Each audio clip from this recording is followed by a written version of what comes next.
Ashley, you were born in the Philippines and moved with your parents back to the US within a year of being adopted. How old were you at the time?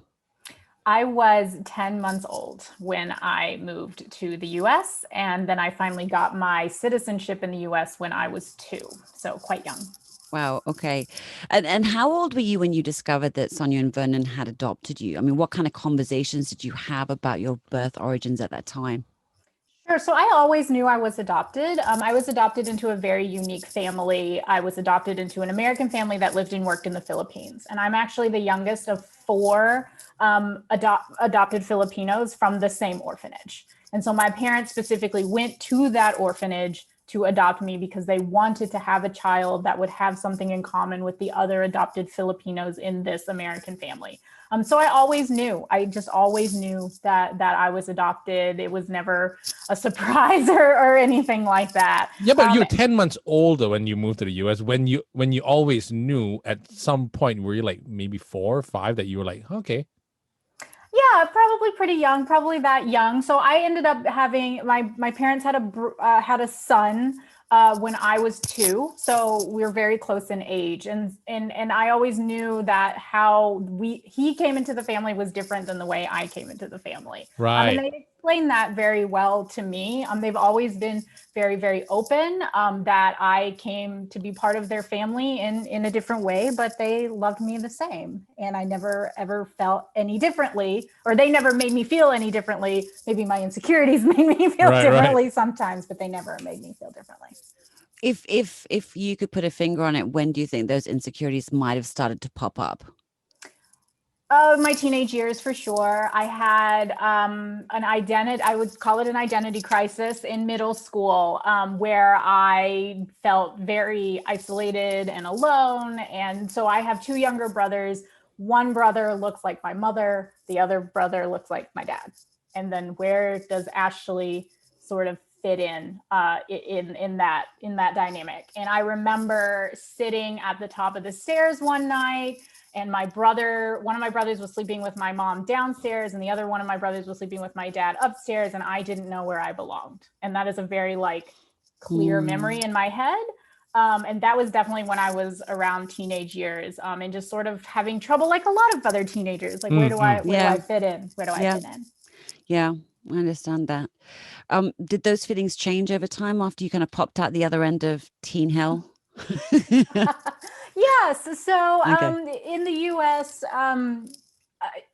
sorry, let me start that over. Yes. So in the US, I think that's a place where people can have an evolution of who their identity, for sure. So I grew up in a predominantly white area in Kentucky, which is a rural interior state in the US. And I wasn't around any other Asians. But then when I went to college, I finally met other Asians, and I was like, whoa, maybe I'm Asian. And then I started hanging out with other Asians and other Filipinos and other people. And just my life just sort of has evolved in that way, where when I became an adult and moved out and became a young professional in Washington, D.C., tried to surround myself with other Filipinos. So the identity crisis is sort of always there in the back of my head. But because I've been able to be exposed to other people and other Asians, it has helped, and other Filipinos, it has helped me sort of understand a little bit more about who I am and grow into the person I am today, who's still very unsure of herself. Don't get me wrong, but it's much better, right? Okay. I think that all of us are pretty much unsure of ourselves. I think we'd be lying if we said we weren't. Sure. You growing up in rural Kentucky, in your sort of much more sort of a white neighborhood, let's say, and it being rural as well.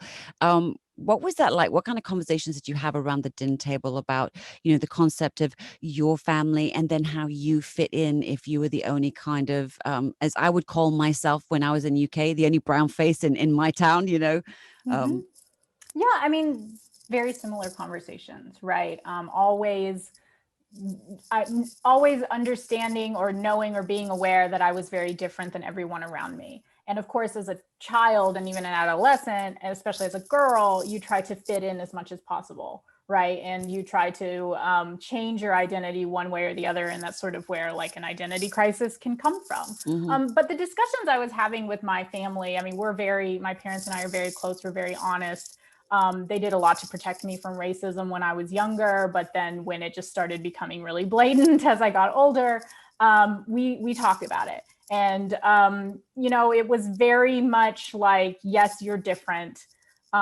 It's their fault that they don't understand that, and you just keep being you. My parents are 100% and have always been very supportive of me. And I've never, ever felt otherwise. So it was a strong support system at home, even when we were talking about really hard topics like that. And how are your brothers around the topics? Because, it's one thing sort of for parents because they've made that decision, but then you've got two younger brothers. I know what it's like to have younger brothers. What was that like? So one thing you should know is the brother younger than me he has autism. So he's also a little bit of an outlier, just like a social outlier, just like I am. And then my youngest brother, who's 4 years younger, he actually didn't realize that I was going through a lot of the things that I was going through until we became adults. And, as you probably know, it's always interesting to become adults with your siblings because you realize you're both human beings. And actually, I remember speaking to him when he's in his late 20s, but like when I was in my mid 20s, and he was like, you experienced racism? I had no idea. And I was like, are you kidding me? We lived in the same house for like 18 years. What are you talking about? So he just didn't realize it or know. And I don't know if that's because he wasn't listening or like just was doing his own thing or whatever. But he has not become part of the conversation until now, until the last few years as we've been adults. Okay. And at some stage, you decided that you wanted to try and find and meet your biological mother. Is that what you would call her? Yes, Yeah. biological mother, birth mother. Okay. So how did your parents and brothers react to that when you told them that that's what you wanted to do? Very supportive. Again, I have heard of experiences where the parents are not supportive, and I feel so bad for those people.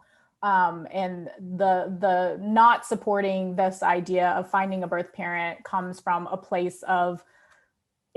weird place of love. And so it's hard to sort of like understand why someone wouldn't want someone to do that, but it's also kind of easy to understand. So anyways, my parents personally, very, very supportive. I also, as I mentioned before, I am one of 4 adopted Filipinos in my family. My eldest cousin found her birth mother. And so there was sort of a precedent to do it anyways. But no, very supportive. Let me sort of just do my own thing. I decided I wanted to do it quite young, like maybe 11 or 12. And I just set an arbitrary date of when I'm 30, I'm going to do it. And then I did it. Oh, wow. I read in your article actually about you being quite young, around 8 when you started to sort of have the conversation. Then, as you're saying, 11 or 12. In your article, you're saying something about your mum finding you online, trying to troll through stuff. And could you share that story with us? Yeah, so it was the fledgling days of the internet, and and it's when chat rooms were like completely unregulated. And I guess as an 11-year-old, I somehow managed to stumble into a chat room. Someone said they were from the Philippines, and I didn't know any better, but I just asked. And like, I had no reference as to how big Manila was. I mean, it's a city of millions. So I had no idea, but I just asked. And my mother, I asked this woman in the chat room, and she said she would look. And then I gave her my birth mother's name because I knew it. And yeah, my mom caught me, and she wasn't angry, and wasn't like, I didn't get in trouble or anything, but we did end up having a very sort of like mature conversation about how that's not the way to go about that. And Not maybe quite you're safe, not darling. ready. Yes. Not quite safe. But if this is something you want to do, we support you. And then later I ended up doing it through the internet, actually, which is interesting. So. Yeah, so let's get to, you made this arbitrary sort of 30 as the number you were going to do it. And you finally made contact with your biological mother then. Can you tell us about sort of that first meeting, that first conversation with her, how it all happened? Sure. So it was ridiculously easy. And since that story was published, I've heard from lots of people who the process was very hard. So basically, I contacted my orphanage. They opened up my records. They figured out where she was. And because it's the Philippines, someone knows someone where someone knows someone. Yeah. And they got a hold of her. And they found her through Facebook, actually. And I came to the Philippines to do some work, and then I decided I was going to meet her. And so I met her in the orphanage where she gave birth to me the last time she saw me. It was very emotional, for sure. I cried, she cried, we all cried. But it was also a little bit, and like this title of my story is that it didn't rock my life, and it's because actually, processing the experience afterwards, I realized that I didn't have anything in common with her. I didn't even speak the same language. The nun that was with us had to translate, and this is neither one of our faults in any way. But it just sort of became, she's like the woman who gave birth to me, and relinquished me for a better life, and that's great. But we don't have to be like family, and we don't have to be best friends, or we don't have to be really anything if we don't want to be. And yeah, so it was a very emotional experience, but then after I processed it, I sort of just moved on with But my is it life. like closure for you? Do you keep in touch? It was a little bit of closure for me. I mean, I obviously wanted to know things like, adopted people can never put down a history of family health, like on forms and stuff, right? So I wanted to know some things about that. I wanted to know if I had any half siblings, which I found out I did. One thing that shocked me was I have always thought of myself as an eldest child. I have a very A-type personality. I'm just a very eldest child person. And I'm actually a middle child. And I have like 4 younger siblings and an older brother, who I have, I do have a desire maybe at some point to meet them, but it did give me a little bit of closure. I think another thing I mentioned in my story is that I don't feel like I look like her, which was interesting, but I also don't know what my dad looks like either. So yeah, a part of like a little bit of closure, but also I'm also kind of glad that it wasn't super emotional. So as you went in pretty objectively, this is what I want to do. Let's do it. Let's meet and see where it goes. Now that we've met, okay, let's move on. Yeah, I think so. And I also fully admit that me doing a story on it and turning it into a reporting project sort of helped buffer me from probably any super emotions that I was going to have. But I also don't think I could have gotten through it if I hadn't attacked it in that way. I mean, I am a reporter, I am a storyteller. So I think doing it that way helped. But what else was I supposed to do? We met and that was great. And we are in touch, but we need to move on. Right. In what way, if you were to sort of look back, in hindsight or retrospectively, in what way has your life changed from having met her, besides the obvious having met her and having that kind of closure? If you were to think about it, like what's changed or what's shifted for you now that is, tangible? I get asked to do interviews like this. Okay. But no, that's really important. So another reason why I went ahead and did this was because the stories of adoptees are still, at least in the US, are still very taboo. And like people still say weird things when they find out I'm adopted. They're like, "Oh, I'm sorry." I'm like, "Why are you sorry?" That's silly. And so I knew that doing this story was not just for me, but it was also for all of the other people like me who wanted to hear and read stories about people like them. So just so they feel like they're not alone. And that story published in 2018. And I can tell you that almost once a month, I get an email from someone in the world that has read my story and I'm always happy to jump on Zoom and talk to them about it. So that has changed my life in a good way, I think. I knew that it was a labor of love, even for people I didn't know.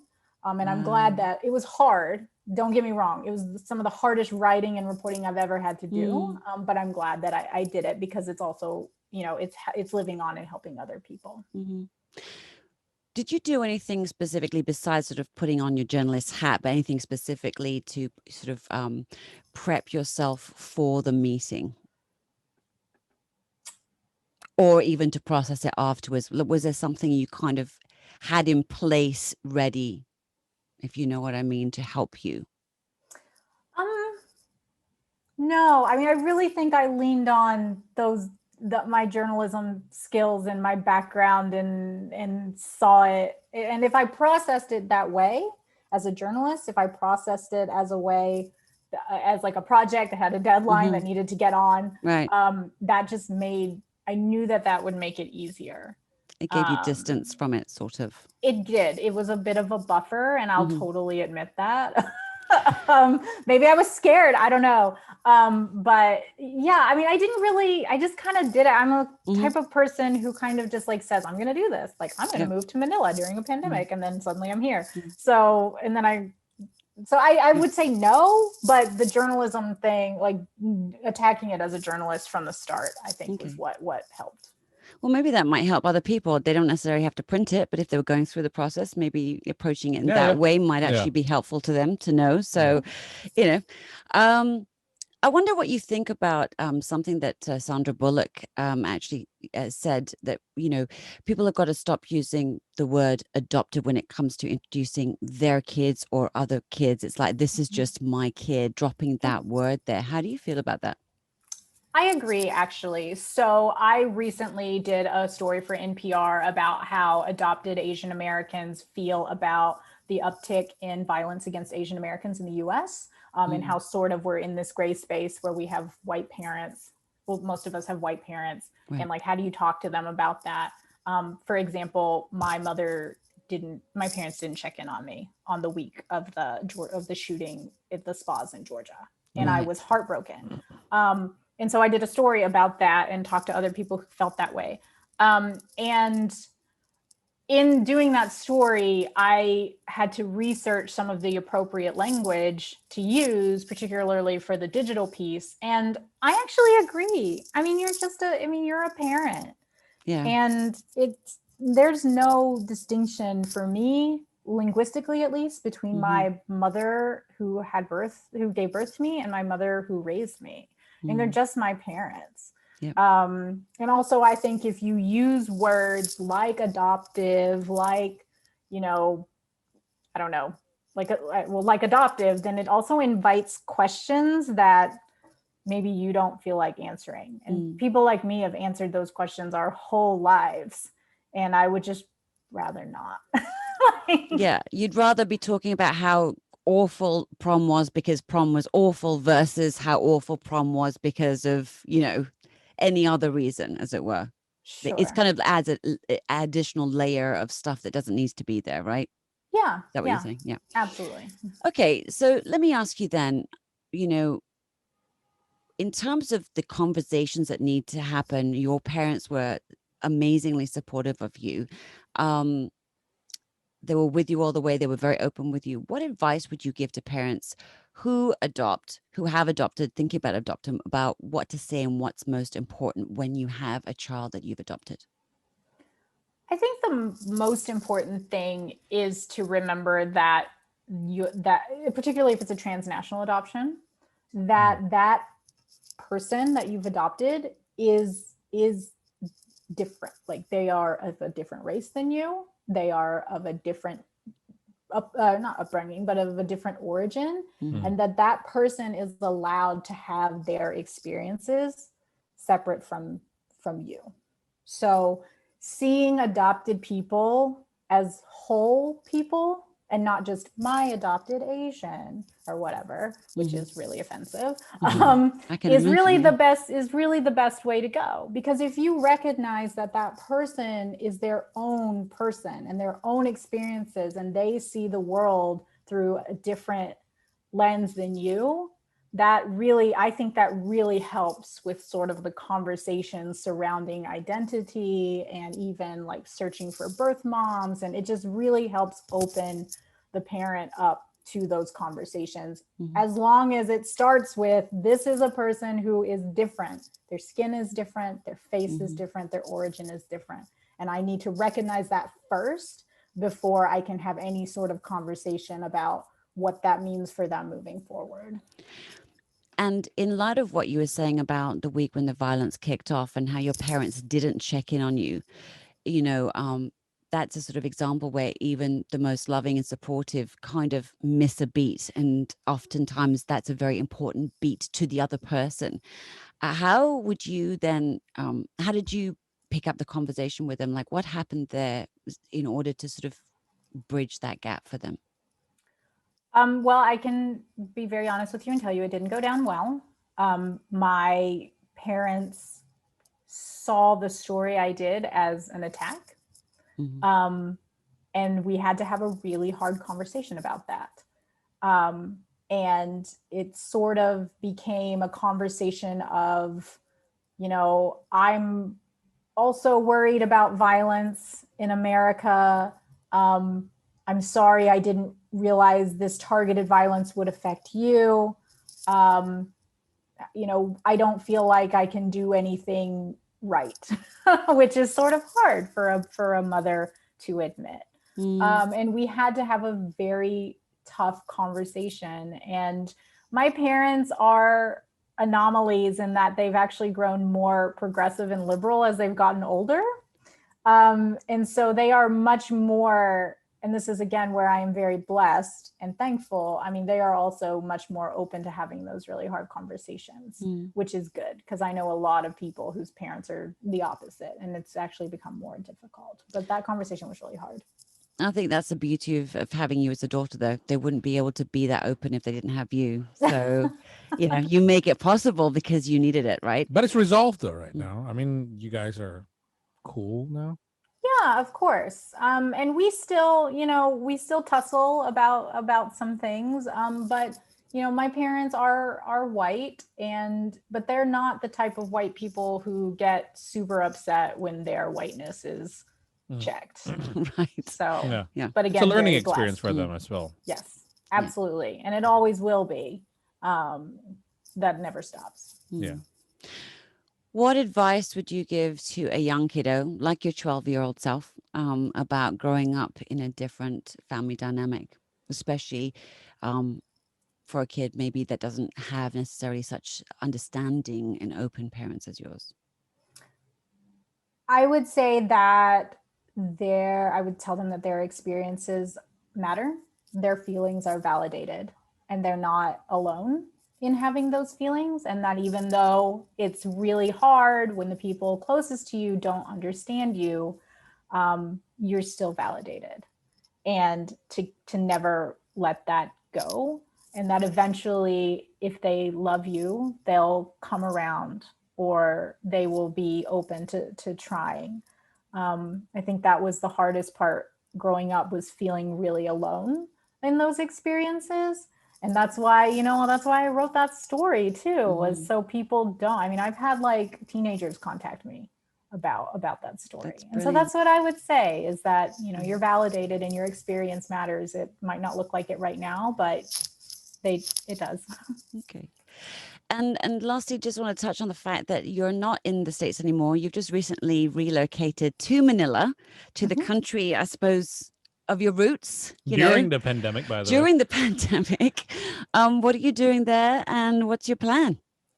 Yeah, so I am here because I have been covering Southeast Asia for my job as a journalist for a while now in DC, and I just decided I couldn't do it anymore. I was tired of parachuting in. I needed to live here and be amongst the people. And I'm a dual citizen, so the move was fairly easy.